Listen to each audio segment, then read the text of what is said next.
Delete হয়নি, পোস্টটা only me করে রেখেছি। আর এটার বিষয়ে আমি কিছু বলতে চাচ্ছি না, আমার ফেসবুক পোস্টে আমি যা বলার বলছি।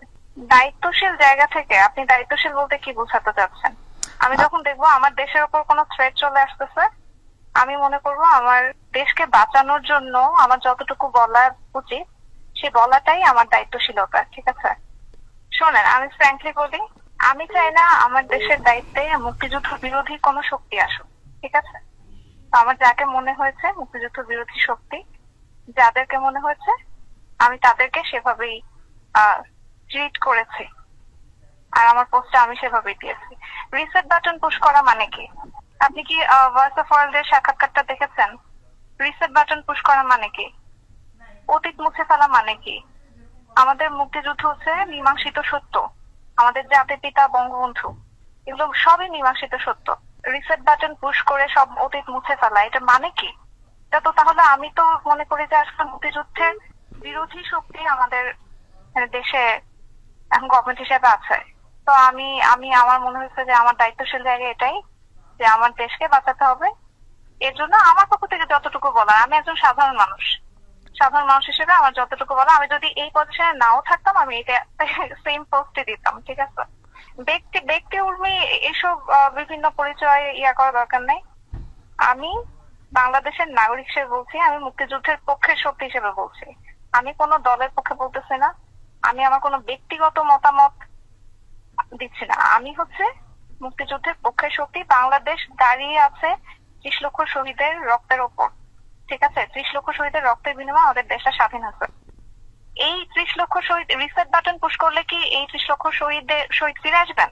এসব বিষয়, এগুলো সবই তদন্ত সাপেক্ষ। চেতনা বিক্রি, গণহত্যা, যেটা মানে আমি কোর্টেড বলতেছি, গণহত্যা যেটা বলা হচ্ছে জুলাই মাসে গণহত্যা, এগুলো সবই তদন্ত সাপেক্ষ, এগুলো তো মীমাংসিত সত্য না, এখন পর্যন্ত প্রুফ হয়নি তো। ঠিক আছে, বিচার হোক, প্রমাণিত হোক, তারপর দেখা যাবে। কিন্তু যেটা মীমাংসিত সত্য সেটাকে তো কেউ মুছে ফেলতে পারে না। আমার কথা হচ্ছে এটাই। ক্ষমতার কোনো জায়গা থেকে আমি কোনো কথা বলতেছি না, আমি একজন খুবই সাধারণ মানুষ হিসেবে, আমি যদি আজকে এই অ্যাডমিনিস্ট্রেশনে নাও থাকতাম আমি সেম কথাটাই বলতাম। ঠিক আছে, I am not a hypocrite. মুক্তিযুদ্ধের বিরোধী শক্তির বিপক্ষে কথা বলা যে কোনো জায়গা থেকে বলাই যায়। ঠিক আছে, এর জন্য যদি আমার চাকরি চলে যায় এটা আমার কোনো সমস্যা নাই, কিন্তু আমি মুক্তিযুদ্ধ বিরোধী শক্তি হইতে পারবো না, এটা সম্ভব না। আমি হিপোক্রেট হতে পারবো না। যখন যেই গভর্নমেন্ট আসবে টোটাল কন্ট্রাডিক্টরি কথা বলবে, একজন মুক্তিযুদ্ধের পক্ষে কথা বলবে, আরেকজন মুক্তিযুদ্ধের বিপক্ষে কথা বলবে, আমি দুই পক্ষেই মানে হ্যাঁ হ্যাঁ করবো, এইটা হিপোক্রেসি। ঠিক আছে, দুটা টোটাল কন্ট্রাডিক্টরি মতে আমি দুটাতেই একমত পোষণ করা, এটা হচ্ছে হিপোক্রেসি। আমি সবসময় একটা কথাই বলবো, আমি মুক্তিযুদ্ধের পক্ষের শক্তি এবং পক্ষের শক্তি হিসেবে যেভাবে কথা বলতে হয় আমি সেটাই বলবো। আমি যদি আমার সামনে দেখি কেউ মুক্তিযুদ্ধকে মুছে ফেলতে চায় আমি তার বিপক্ষে কথা বলবো। এটা আমি সাধারণ নাগরিকই হই আর কোনো অ্যাডমিনিস্ট্রেশনের অফিসারই হই, যেখানেই থাকে, আমি যদি দেশের বাইরেও থাকি তখনও বলবো। আমি কিভাবে বুঝতে পারছি মানে এটা তো আসলে প্রশ্ন না, আপনি কনভারসেশন দেখলেই তো বুঝতে পারবেন। ঠিক আছে, কনভারসেশন দেখলে বুঝতে পারবেন কোন প্রশ্নের উত্তরে কোন অ্যান্সার।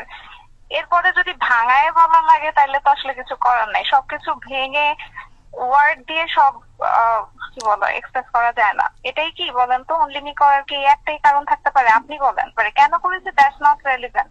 এখানে কারো দোষর কারো কিছু না। আমি মুক্তিযুদ্ধের পক্ষের শক্তি। এখন মুক্তিযুদ্ধের পক্ষের শক্তি বললে যদি আপনারা বা কেউ যদি এভাবে জাজ করে আমার কিছু করার নাই।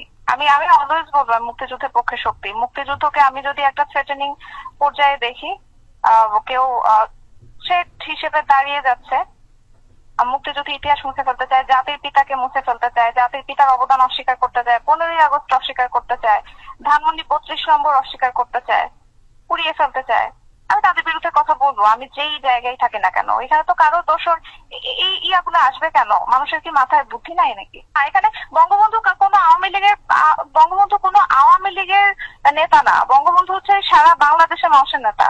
জয় বাংলা হচ্ছে সারা বাংলাদেশের মানুষের স্লোগান। ঠিক আছে, এটা মুক্তিযুদ্ধের সময় স্লোগান, এটা বাঙালির স্লোগান।